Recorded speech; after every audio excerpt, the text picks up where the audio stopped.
सत्संगत जी प्यार से कहना धन्यवाद जी। सत्संगत जी मैं सभी महात्माओं को बधाई हो। नए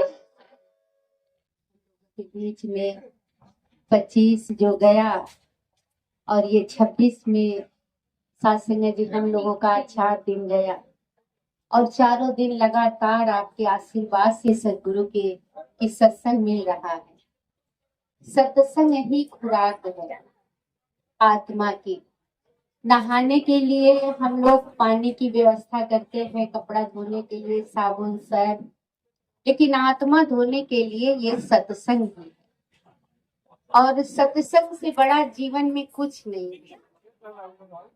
अभी सत्संग जी आप लोग ने सुना कि सारे महात्मा ने जो बात विचार, हम पूजा करते हैं, पाठ करते हैं, सब मुबारक है, पूजा पाठ व्रत, लेकिन सबसे पहले इस परम पिता परमात्मा को देखने की जरूरत है। जब इसको हम देखेंगे तब हमें सत्संगति एहसास होता है कि ये मालिक है। बिना देखे का हम सत्संगति पूजा कितना भी करें, लेकिन पूजा तो करते हैं, लेकिन मन में एक वो होता है कि हम बहुत पूजा कर रहे हैं, पाठ कर रहे हैं, लेकिन कोई ऐसी वस्तु है, कोई ऐसी शक्ति है कि जो ये पूरे दुनिया को चला रही है। वो है कौन? कि जब ये संसार नहीं था तब क्या था? जब ये पूरी दुनिया में कुछ भी नहीं था तब क्या था? और वही शक्ति से ये जो सब उत्पन्न हुआ, ये बनाने वाला कौन है? ये पूरी दुनिया को चलाने वाला कौन है? जैसे एक देश में प्रधानमंत्री है, मुख्यमंत्री है, पूरे परिवार का रक्षा करते हैं, उसी तरह से पूरी कायनात का, पूरे ब्रह्मांड का रक्षा करने वाला कौन है? ये कैसे सूरज निकलता है, कब हवा चलती है, पहाड़ों में पानी है, झरना है, नदी है, इंसान के लिए ये पेड़ पौधा, आगी, पानी, सबकी व्यवस्था किया कौन? और सब प्रलय हो जाएगा, समा जाएगा, और फिर प्रलय से जब ये उत्पन्न होता है, ये कौन बनाता है? ये पूरी सृष्टि को कौन चलाता है? जैसे हम लोग समाचार सुनते हैं, बीबीसी लंदन से समाचार सुन रहे हैं, आकाशवाणी से समाचार, लेकिन ये मोबाइल में, ये टीवी में, रेडियो था पहले, ये समाचार पहुंचाता कौन था? ये केंद्र बिंदु कहाँ है? कैसे ये महसूस होगा?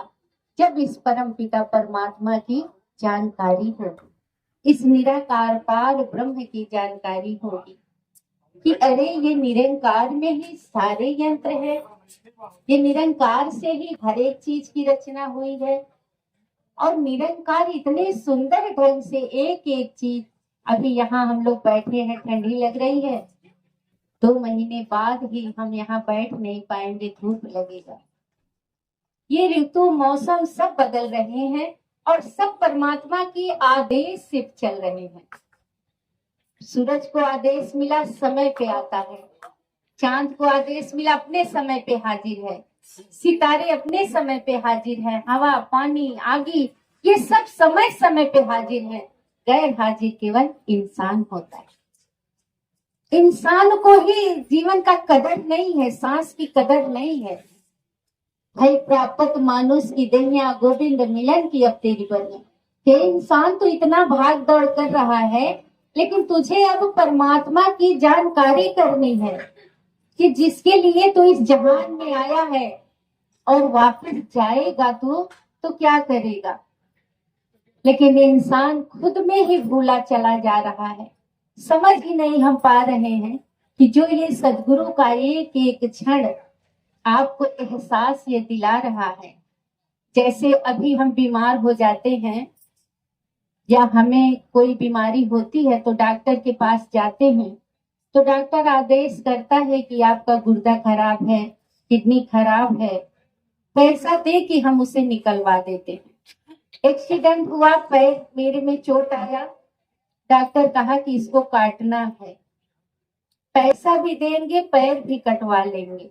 डॉक्टर की बात मान लेंगे, लेकिन एक छोटी सी बात सदगुरु की कि हे इंसान, तो छोटी छोटी बातों से कोई वजन बात में नहीं है, लेकिन छोटी सी बात इतना डिस्टर्ब कर दे रही है कि सासंग जी ब्रेन हैमेज हो जा रहा, हार्ट अटैक आ रहा है। छोटा सा कोई कटुक वचन कोई बोला। अभी हम लोग सासंग जी बिहार गए थे, रात में ऐसे ही बात होने लगी कि एक भाई भाई में चंद सिख को बहुत प्रेम था। कुछ भाई बोल दिया और बड़े भाई को बर्दाश्त नहीं हुआ, हार्ट अटैक आ गया। अब वो छोटा भाई इतना पछता रहा है, रो रहा है। सत्संग जी बहुत रो रहा है। समय नहीं मिला माफी मांगने के लिए। पढ़ते हैं रामचरित मानस को, गीता को, पुराण को, कृष्ण को मानते हैं, राम को मानते हैं। बात क्या थी? केवल जमीन, 5 कट्ठे जमीन के लिए इतनी बड़ी बात हो गई। और बात इतनी बढ़ गई, ऐसा वचन बोला कि शरीर ही चली गई, जमीन वही है, घर मकान वही है, इंसान चला गया, अब उससे मुलाकात नहीं होगी।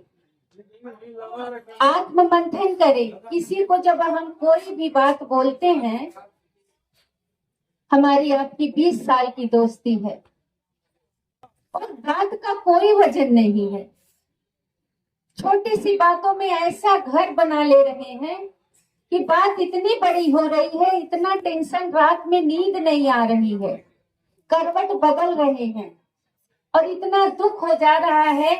और डॉक्टर के पास जाते हैं तो डॉक्टर यही कहता है, खुश रहो, योगा करो, ताली बजाओ, हंसते रहो, तब आपको आधा बीमारी खत्म हो जाएगी।